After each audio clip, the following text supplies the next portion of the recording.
తెలుగు రాష్ట్రాల్లో అతిపెద్ద lift manufacturer lifts ట్రై.com dealership కూడా ఇవ్వబడును.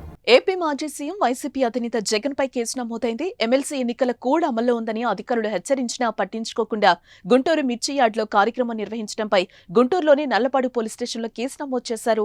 జగన్మోహన్ రెడ్డితో సహా మరో 8 మంది వైసీపీ నేతలపై పోలీసులు కేసు నమోదు చేశారు. కుడాలి నాని, అంబటి రాంబాబు, లేళ్ల అప్పిరెడ్డి, నందిగం సురేష్, పిన్నెల్లితో పాటు గుంటూరు మేయర్ కావటి మనోహర్ నాయుళ్లను ఈ కేసులో నిందితులుగా చేర్చారు.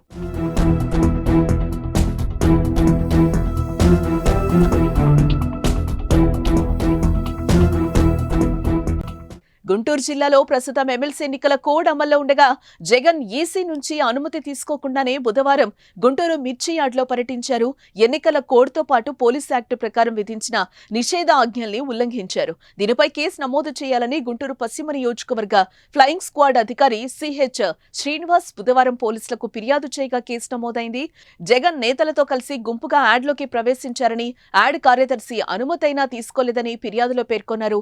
స్థానిక ప్రజలు మిర్చి లోడ్ తో వచ్చిన రైతులకు అసౌకర్యం, ఆటంకం కలిగించినట్లుగా గుర్తించామని, మిర్చి యార్డ్ ఎదుట రోడ్డుపై పెద్ద సంఖ్యలో వైసీపీ నేతల అనుచరులు చేరడం వల్ల ట్రాఫిక్ కు అంతరాయం కలిగి వాహనదారులు ఇబ్బందులు పడ్డారని వివరించారు. ఎలాంటి ముందస్తు అనుమతులు తీసుకోకుండా అనుచరులతో వచ్చి ప్రజలను ఇబ్బందులకు గురిచేయటం ఎన్నికల నిబంధనలకు విరుద్ధమని, వారిపై చర్యలు తీసుకోవాలని ఎన్నికల అధికారులు ఫిర్యాదులో పేర్కొన్నారు. ఈ మేరకు నల్లపాడు పోలీసు మాజీ సీఎం జగన్ తో పాటు మరో 7 నేతలపై ఎన్నికల నిబంధనల ఉల్లంఘన కేసు నమోదు చేశారు. ఇంకా ఈ కార్యక్రమంలో పాల్గొన్న వారిని గుర్తించి కేసులో చేర్చే అవకాశాలు కూడా కనిపిస్తున్నాయి.